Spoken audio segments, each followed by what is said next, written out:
Buick Regal gets an update in China, adds Sporty GS. Despite being discontinued in North America since 2020, the midsize sedan remains alive and well in China. The flagship version of the Buick sedan has a 2.0-liter turbocharged four-cylinder.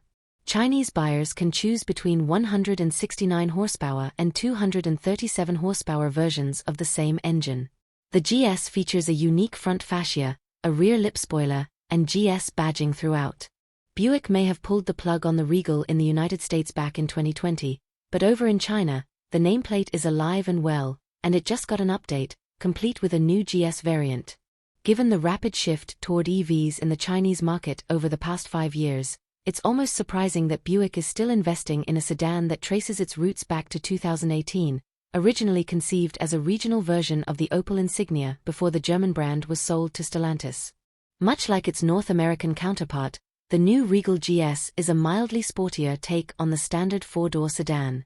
Buick has been selling the GS in China through its SAIC-GM partnership for years, but this refreshed version gets a few design tweaks to set it apart.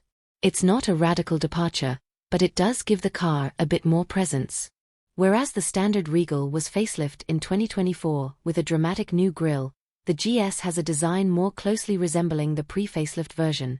As such, it has a smaller grille not dissimilar in design to what was offered in the US. This grille has been blacked out and is accompanied by new gloss black air intakes. Some subtle changes have been made to the rear, too. They include special GS badging and a black lip spoiler. According to local media, the Regal suspension setup has also been reworked and a new set of Brembo brakes come as standard. The new Regal GS is sold in China exclusively with a turbocharged 2.0-liter four-cylinder engine offered in 169 horsepower and 237 horsepower configurations. No changes have been made to the interior, meaning it rocks the same basic setup of the standard model. Given that the car dates back to 2018, it comes as no surprise the cabin lacks many of the features that have since become commonplace across the industry.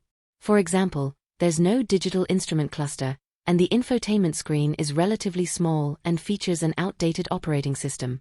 Buick has yet to announce pricing for the Regal GS, but for reference, the standard model starts at 106,900 yen, $14,700, and tops out at 123,900 yen, $17,000. Given the GS's added features, expect it to sit slightly above that range. For a car that's been around in one form or another for nearly 6 years, the updated Regal GS isn't exactly groundbreaking, but in a market that's rapidly shifting away from sedans and ICE vehicles, the fact that it still exists at all is noteworthy.